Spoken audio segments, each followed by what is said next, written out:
There is a new grand strategy contender on the block, and its name is Great Houses of Calderia. And for this occasion, I'm collaborating with Fire Squid to bring you this expansive showcase of what the game is all about. Especially because the game is currently on a massive 40% sale on Steam, so make sure to check it out. And in essence, if you've been craving more RPG elements in your strategy games, then make sure to keep watching.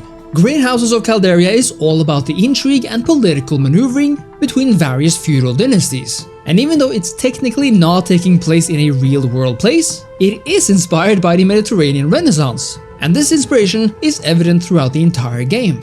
On the surface, we do indeed scheme and wage war for domination of the various regions of Calderia and hope to become its ruler. But before we can even hope to achieve that, the game offers you a great deal of customization. Indeed, Calderia is first and foremost about your dynasty and house members, but there's a lot that goes under that umbrella. And as with any strategy RPG worth its salt, we begin with the customization and creation of our house and family.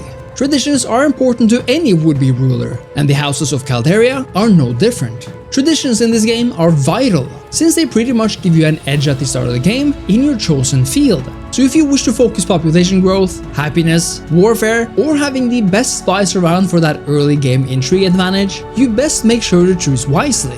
You get to pick your house name, your coat of arms, which you're obviously gonna make sharp looking AF, but the, in my opinion, best and truly meaty part is the actual family customization. Now each family begins with 4 characters, one of which becomes head of the house. Now you don't get to fully determine their skills, that would be too easy, but you do get to reroll if you're feeling lucky, changing their stats if you are unhappy the first time.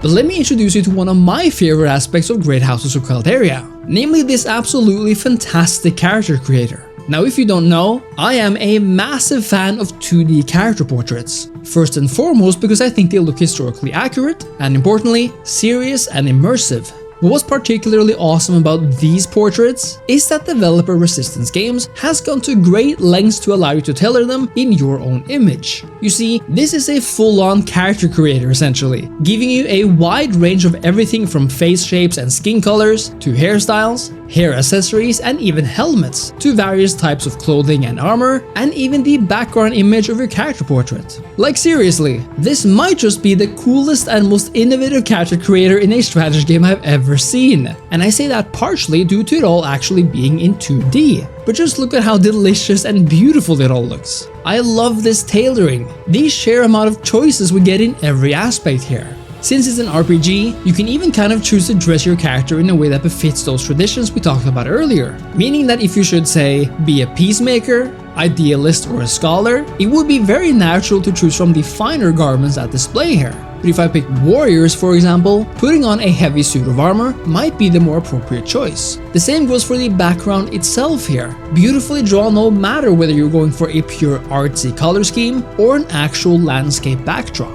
Truly, if I could have this character creator and portraits imported into a certain other strategy RPG, I would, because this is truly something to behold, and makes that 2D aspect come alive like never before. Indeed, this goes into another aspect I really want to mention here, because what I've really fallen in love with is Calderia's use of 2D art in general. Just look at how beautiful and immersive these event images are. It's almost like they've been handcrafted specifically for me, because I adore this style of art. It's just so immersive to see how these drawings color and shade in the world as a whole, bringing 2D beauty to everything from setting sail, to expecting children, to trade proposals, celebrating birthdays, or of course, going to war. Indeed, when it comes to its 2D art and presentation, Great Houses of Calderia's artists are second to none, and I truly appreciate the time that's gone into making so many events and aspects of the game feel unique and immersive because of them. Now, even though Calderia as a continent remains the same in every game, you get to choose your starting position and to a great extent, your starting situation, based on the choices you make before starting the game. For example, you get to choose what kind of geographical background, known as house origin, your dynasty has, and in turn, which conditions it's favored in. These range from flatland farmers to those native to more mountainous regions, hillsides, or even steppes, giving you either a bonus to farming and population growth, mining, gold making, or horse breeding, for example, all of which give you an edge in the game's various sectors, and depending on which sectors you choose to focus in on. Then, you get to select the region of Calderia you wish to start your game in. be it on the coast or perhaps on the continent's interior, all depending on which starting bonus you chose. But this of course also determines your position in relation to other houses, be them baronies, counties or duchies. And even here there are many factors to consider. For instance, are you thinking of playing tall, focusing on growth and good relations outwardly while letting your military side falter? Perhaps being situated on the coast with a few fronts as possible would be the wiser choice. Or are you more warlike, thinking of expanding in as many directions as possible? Perhaps actually being surrounded is a good thing, giving you quick and easy access to many potential conquests. Whatever you choose, you'll be told exactly which modifiers each region offers, both in terms of their preferred resource output and the number of pre-built buildings and current population, i.e. workers. This leads us to the meat of Great Houses of Calderia, namely the running and building of your realm. No matter your start or standing in Calderia, you will be running a city. There's a lot more going on here than just giving orders. You see, every region in the game is made up of people who are turned into workers that you may place into various sectors of production.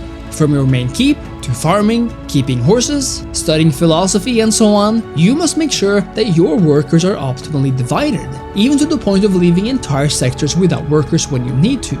The main reason for this is that while it's all well and good to breed horses, in the beginning, keeping your population fed is probably the most important thing you can do, not just to maintain your current population, but in order to expand it, so that you down the line may hire a few horse breeders as well, all while keeping their stomachs filled. Thing is though, every building sector here is tied to a resource at the top of the screen. This means that the more workers you have in your farming sector, the more food you'll produce every day. The more people in your keep, the more gold you produce, and the more workers tend to the horses, well, it follows the same principle. In essence then, to simply produce more, you'll want more workers, but there's more to it than just that. Because in order to truly develop your realm, you need to raise more advanced buildings as well. But in Calderia, it's not that simple. Every building has a few prerequisites you'll need to fulfill before you can build them, like having the correct amount of resources from various pools, for example. This means that in order to expand your farming sector, or indeed introduce an entirely new one, namely vineyards, you might have to change a few workers around to gain some scholar points. However, if you are able to raise a building, be aware that for the duration of the construction process, your workers' productivity in that sector will be severely diminished, since most of them will be busy tending to the construction.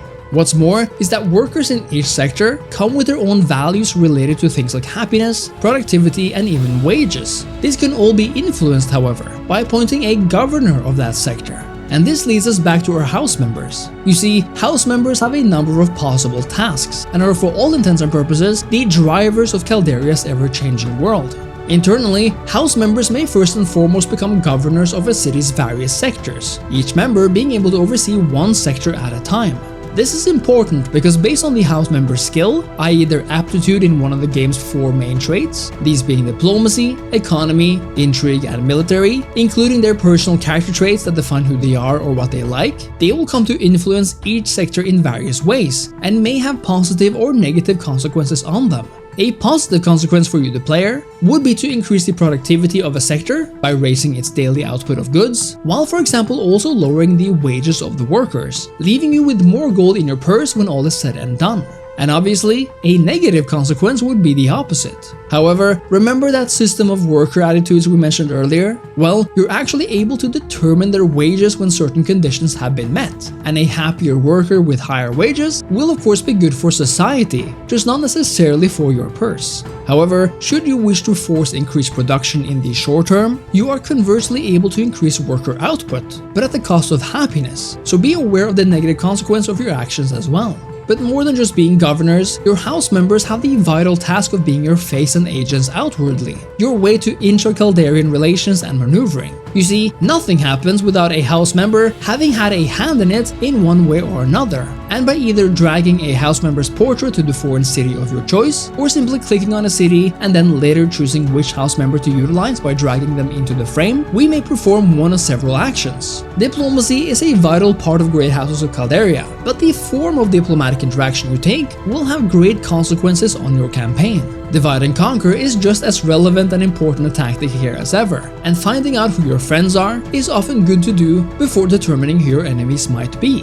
But what's interesting is that working in conjunction with the character trait and personality system, Calderia's characters have an intrinsic impact on how every diplomatic action ends. Characters not only have an interpersonal relationship and view of each other based on their personal compatibility and history, but each house also have an overall stance towards each other, determined again by the actions of both sides. This will come to impact every interaction and decision made between two characters. But what's fun is that you can to some extent stack diplomatic meetings in your favor, and it seems the AI can as well. You see, you're able to pick the house member you meet with, allowing you to not just optimize the relation mechanic, but also see what you can do about stats. You see, as mentioned earlier, stats have a huge impact on events in Calderia, and depending on your choice in any given event, you must make sure to stack the odds in your favor by focusing on your highest trait relative to that of your counterpart. This never guarantees a positive outcome, of course, but it does increase it, and is part of the game's focus on merging determined action and skill with a dash of RNG goodness, making no playthrough the same and more unpredictable.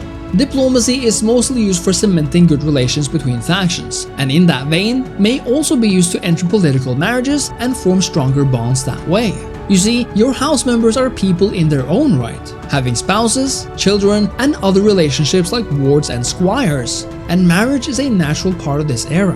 But it's not as straightforward as just accepting or rejecting one.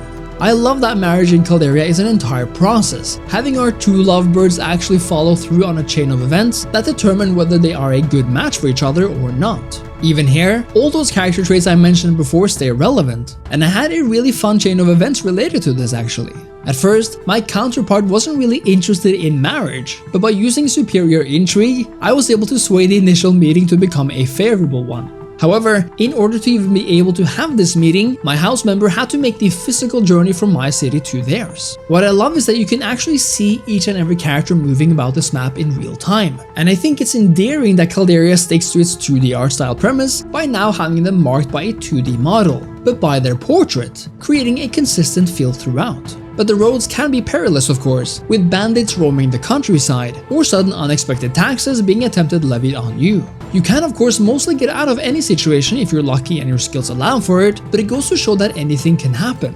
A vital part of any would-be great state is trade, and seeing how Calderia makes use of resources and places great importance on them, you are able to create trade agreements with foreign houses. Trade is another aspect where your house member is a vital part of the equation, since they are the ones who actually seal the deal you propose. However, they do not just take part in the negotiations. You see, trade is a very real action in this game.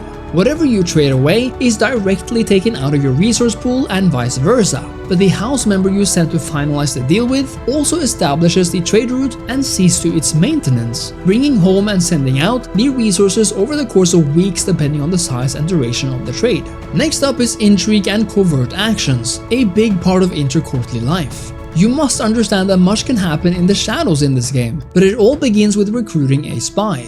A spy will give you access to a host of new covert actions, among them sabotaging their production rates, destroying buildings, attacking trade routes, and deliberately decreasing the relations between your two houses, which in turn may lead to the next and final aspect of major inter-house interactions: war. When all else fails, or indeed when it succeeds, war is there to allow you to exercise your will in a grand way. But like most things in Calderia, it's not as simple as clicking a button to conquer the map. You see, declaring war is one thing, fighting to humiliate the enemy, which in turn lets you a claim on their province. You can raise your army, which costs you and demands a number of stockpiled resources depending on the troops you muster, and siege the enemy lands. Battles can be auto-resolved if you so wish, or they can be fought manually, which in Calderia takes on an interesting structure of maneuvering in real time on a simulated battlefield, yet one where stats, amount of units, and tactics determine the outcome. But just winning the war isn't enough to grow your realm, because wars of conquest takes more than just a war of humiliation. You see, one of the most important features of Calderia is its very own Game of Thrones, so to speak, a set of systems where each house is ranked and vie for various positions within the empire. In order to open new avenues of conquest, for example, your ranking must increase, which is done over time and in increments after several meetings of the houses and personal recognitions and claims from the emperor or his envoys. In other words, there are so many styles of play in Great Houses of Calderia, so many ways of going about any given interaction, so many ways to customize your house and its members, and numerous ways of building your very own Mediterranean Renaissance-like empire. this was just a taste of what the game has to offer. And since it just came out of early access and is on a 40% sale, there is no better time to dive in than right now. Let me know what you think of Great Houses of Calderia so far. Make sure to leave a like and subscribe to the channel. Thank you so much to Fire Squid for sponsoring this video, and I'll see you next time. Cheers!